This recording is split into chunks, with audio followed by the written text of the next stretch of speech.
একটা অন্তর্বর্তী সরকার, নির্বাচিত সরকার নয়, অন্তর্বর্তী সরকার, উপদেষ্টা দ্বারা পরিচালিত সরকার, তারা কি এই নতুন নোট বাজারে আনার সেই ক্ষমতা তাদের আছে?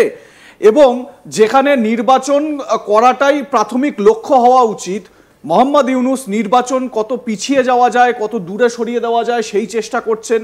মোহাম্মদ ইউনূস বলছেন যে আমাদের রিফর্ম দরকার, গণপরিষদের রিফর্ম, অন্যান্য সব রিফর্ম দরকার, তারপর আমরা ভোটে যাব। মোহাম্মদ ইউনূস কিভাবে এটা করতে পারেন? দেখুন স্যার, 200 টাকার যে নোট, সেই 200 টাকার নোটে যে ম্যাপটা দেওয়া হয়েছে বাংলাদেশের, সেই ম্যাপটায় ওরা নিজেরাই কিন্তু বাংলাদেশের যে টেরিটরি, সেই টেরিটরিকে কিভাবে ছোট করে দিয়েছে। ওটা তো ভালো, ওটা তো আমাদেরকে দিয়ে দিলেন। সঙ্গে বুদ্ধিস্ট ফটো পাগোড়াটা দেখুন আপনি বাঁদিকে, রাইট? এটা বুদ্ধিস্ট একটা মঙ্ক 200 টাকার উপরে, আর রংপুরে যতগুলো আছে ও আমাদেরকে দিয়ে। থ্যাংক ইউ প্রফেসর ইউনূস, আমাদের কোনো জিনিস করতে হয়নি, তোমরা নিজেই দিয়ে দিয়েছো। তোমাদের নোট যতদিন থাকবে আমরা বলবো কি ইউনূস আমাদেরকে দিয়ে দিল, রাইট? কিন্তু এর পেছনে জিনিস আছে। প্রথমটা আপনাকে প্রসিজারটা বললাম, এইটা যেখানে প্রিন্ট হচ্ছে ওখানে কোনো কিন্তু কন্ট্রোল কারণ নেই, এটা খুব সিক্রেট। এটা জামাত ইসলাম আর হিফাজত ইসলামের কন্ট্রোলে আছে। কত টাকা প্রিন্ট হয়েছে এটা কেউ বলতে পারবে না আজকে। কেন বলতে পারবে না? এর পেছনে লুকানো আছে আপনার সিক্রেট। কেন লুকানো আছে এটা? কেন? এই যে ব্যাংকার, ইনি তো ব্যাংকার আছেন গ্রামীণ ব্যাংকে, কেন লুকানো আছে? আর এটা আপনি দেখুন ম্যাপটা, আপনি তো ঠিকই বলছেন। রংপুর যে সবাই বলছিল, আজকে রংপুর দিয়ে আমাদের শিলিগুড়ি করিডোরকে বড় করে দিলেন, তার জন্য তো আমাদেরকে ধন্যবাদ দেওয়া উচিত প্রফেসর ইউনূসকে। আমরা বলবো thank you very much professor Yunus, তোমরা এরকমই করে যাও, এত ছোট করে যাও কি তোমরাও নিজে জানো না কি বলছো কি করছো। এটাই হয়, এর মধ্যেই সবাই কিছু লোকনে আছে, রাইট? তো প্রথমে আপনাকে বললাম টেন্ডারিং হয়নি, কোন ডিজাইনিং, কোন টেন্ডারিং হয়নি। ওরা টাকসাল একটা সিক্রেট করছে। জানেন এর মধ্যে কারণটা কি আছে? কেন 20 টাকার উপরে মন্দির আর 200 টাকা? বিকজ এটা গরিব মানুষ আমাদের যেটা আছে, যারা দিনভর কাজ করছে ওখানে ফ্যাক্টরিতে, ওদের হাতে 20 টাকার নোট আসবে, আর এত আসবে যে এর অ্যাকাউন্টিং থাকবে না। এরা কি করেছেন সিক্রেট ভাবে যত প্রিন্ট করেছেন ওর থেকে 3 গুণ বেশি ওরা নিজে নিয়ে গেছেন। তার মানে কি হলো? তার মানে ফেক কারেন্সি, আনঅ্যাকাউন্টেড কারেন্সি ওরা প্রিন্ট করে খোলা বাজারে বিক্রি হচ্ছে। দেখুন, খোলা বাজারে দেবে, গ্রামীণ ব্যাংকে দেবে। উনি তো ব্যাংকার আছেন, উনি যদি 500, উনি যদি আপনার যতগুলো টাকা করেছেন ওর থেকে 3 গুণ টাকা ওরা নিজে পাচার করে নিয়েছে। ওর কোনো অ্যাকাউন্টিং নেই। কেন? যে উনি ঢোকার সঙ্গে সঙ্গে উনি বাংলাদেশ ব্যাংক, গ্রামীণ ব্যাংক, যতগুলো ফাইন্যান্সিয়াল ইনস্টিটিউশন আছে ওর উপরে কন্ট্রোল করে নিয়েছেন। তার মানে যদি আজকে আমার এস্টিমেট আছে 1,500 কোটি থেকে বেশি পয়সা এরা বাংলাদেশ ব্যাংক থেকে নিয়েছে। আর ওর মধ্যে 200 টাকার নোট তো আপনি দেখিয়ে দিলেন, ছবিটাই ওটা, ওর মধ্যে তো ম্যাপই আছে যার মধ্যে আমাদেরকে অনেক দেওয়া হয়েছে। তাহলে এই যে টাকাগুলো, এত 1000 কোটি টাকা যে ইনি নেবেন, কোথায় ইস্তেমাল হবে? এই টাকাগুলো ইস্তেমাল হবে ওদের নেক্সট ইলেকশনে, মানুষের মুখে দেওয়া হবে কে নাও, রাইট? আর ওর পর যখন এরা ইলেকশন হবে না, এই টাকার ভ্যালু কিছু থাকবে না। তাই আপনার কাছে যদি ছবি হয় তাহলে দেখান, বিকজ বাংলাদেশ মিডিয়া বারবার দেখানো হচ্ছে। কি দেখানো হচ্ছে জানেন? কি ওদের গ্রামীণ ব্যাংকে আগুন লাগাচ্ছে। আমরা সেই ছবিটাও দেখাবো। আগুন লাগানো হচ্ছে বিভিন্ন জায়গায়, গ্রামীণ ব্যাংকে যে আগুন লাগছে সেই ভিজুয়ালও আমাদের হাতে এসে পৌঁছেছে। এই যে সেই ছবি স্যার দেখুন, পটুয়াখালী, সেখানে আগুন লেগেছে। 3টে জায়গার ছবি আমরা দেখাবো, 3টে জায়গার ছবি আমাদের সামনে এসেছে।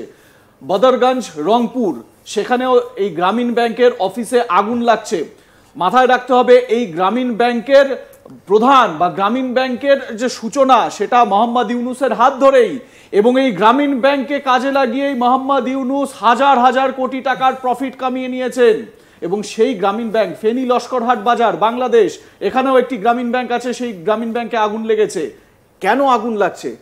আগুন লাগছে বিকজ উনি কোনো রেকর্ড রাখতে চাইছেন না। বলবেন এত টাকা গেল, আর যতগুলো টাকা আমার ট্যাক্সাল থেকে এসছে এই পয়সা এনার গ্রামীণ ব্যাংক থেকে বাইরে যাবে।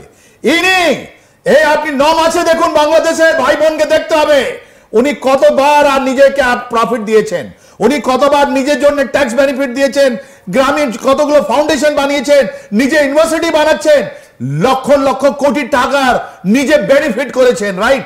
আর এই যে আপনার গ্রামীণ ব্যাংকে যেটা যা পুড়িয়ে দিচ্ছেন ওখানে ঢুকবে ওর পয়সাগুলো, যেটা কোনো অ্যাকাউন্টিং নয়, আর ওখান থেকে বেরোবে এই ইলেকশনটাকে ইনফ্লুয়েন্স করার জন্য পয়সা। তাই জন্য উনি করলেন। বাংলাদেশের ভাই বোনকে আমরা বলবো, গ্রামীণ ব্যাংক বাইকট করো তোমরা, আর আপনারা এই নতুন নোটের জন্য আপনি পড়বেন না। এই আপনার হাতে যে বঙ্গবন্ধু করে গেলেন ওই ম্যাপ ডিমান্ড করুন, আপনি বলুন এদেরকে রিজাইন করো, যাও।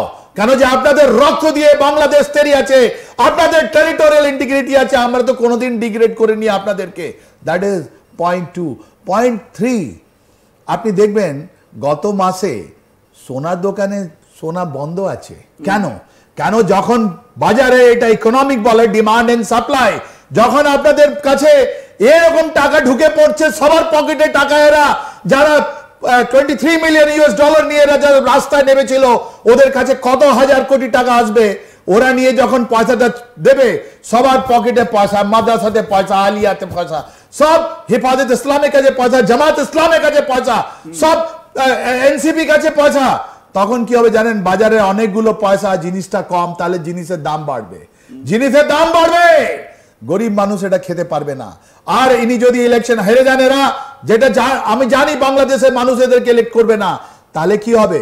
এই পয়সাগুলো তো বেকার হয়ে যাবে। শুরুতেই বললাম যে সালতানাতে বাংলা, সেই সালতানাতে বাংলার সুলতান হতে চাইছেন নাকি মোহাম্মদ ইউনূস, এবং তিনি সমর্থন পাচ্ছেন এই সমস্ত জঙ্গি সংগঠন, জামাত শিবিরের, হিজবুত শিবিরের, এবিটি শিবিরের, এবং বাংলাদেশে অজস্র যে জিহাদি গোষ্ঠী রয়েছে, জিহাদি সংগঠনগুলো রয়েছে, তাদের সমর্থন পাচ্ছেন মোহাম্মদ ইউনূস। এবং এই সমর্থনে তিনি বাংলার সুলতান, শুধুমাত্র আমি বাংলা বলছি, সালতানাতে বাংলা বলতে শুধুমাত্র বাংলাদেশ নয়, কি ভয়ঙ্কর ষড়যন্ত্র রয়েছে নেপথ্যে সেই ছবিও আপনাদের দেখাবো। যে ডক্ট্রিন তৈরি হচ্ছে বাংলাদেশে এই মুহূর্তে, তার পর্দা ফাঁস করব।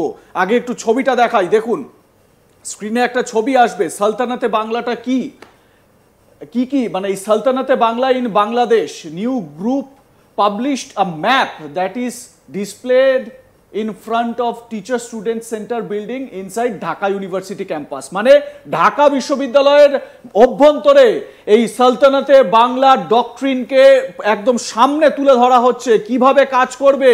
দেখুন এই সালতানাতে বাংলায় কোন কোন জায়গা থাকবে। অ্যারাকান স্টেট মিয়ানমার, মানে মিয়ানমারের যে অ্যারাকান অধ্যুষিত জায়গাগুলো সেই জায়গা। বিহার কোথাকার? ভারতের। ঝাড়খণ্ড কোথাকার? ভারতের। ওড়িশা ভারতের। Tripura, Assam and other north eastern states of India. ভাবতে পারছেন একবার কিরকম ষড়যন্ত্র, কিরকম প্ল্যানিং সব চলছে বাংলাদেশের অভ্যন্তরে। স্যার আপনার কাছে আসবো, এই যে সালতানাতে বাংলার সুলতান হতে চাইছেন, আমরা যখন মানে স্বাধীনতার মানে ব্রিটিশ আমলের পূর্ববর্তী যে বাংলা, সেই সময় তো বাংলা বলতে মানে এই বাংলা, বিহার, ওড়িশা একেই বুঝতাম, একত্রিত অঞ্চল। কিন্তু দেশ ভাগের পর, তারপরেও আবার 71-এ আর একটা ভাগ হলো, বাংলাদেশ হলো, পূর্ব পাকিস্তান থেকে বাংলাদেশ তৈরি হলো, আবার নতুন করে কি ষড়যন্ত্র তৈরি হচ্ছে। এই দেখুন, আপনি তো বলছি আপনাকে, এইটা তো ইকোনমিস্ট, ইনি ইকোনমিস্ট, পয়সাটা নিয়ে দেখুন নতুন নোট ছেপে ইনি পুরো জিহাদি ফাইন্যান্স করবেন। আর নাও আপনি যেটা ডকুমেন্ট দেখাচ্ছেন, যদি এটা সৎ হয়, আমার মনে হয় এটা সৎ আছে, তাহলে এটা খুব ভয়ঙ্কর জিনিস। এটা কোথায়? এটা দেখানো হচ্ছে ঢাকা ইউনিভার্সিটিতে। ওই ঢাকা ইউনিভার্সিটিতে 3টে জিনিস হচ্ছে। এক, জামাত ইসলাম নিজে ছাত্র শিবিরের একটা জঙ্গি সংগঠন বানানোর জন্য নভেম্বর মাস থেকে আপনার ট্রেনিং দিচ্ছে। That is point 1। পয়েন্ট 2, এই ইউনূসের মেয়ে এই সালতানাতে বাংলা, আমরা ম্যাপটা দেখাচ্ছি, বহুত ভয়ঙ্কর। ইনি যে এটা সালতানাতে সুলতান হতে চলেছেন, তাই জন্য জানেন এই 82 বছরের বুড়ো লোক বলছেন, নর্থ ইস্টের কথা বলছেন ইনি বলছেন আমি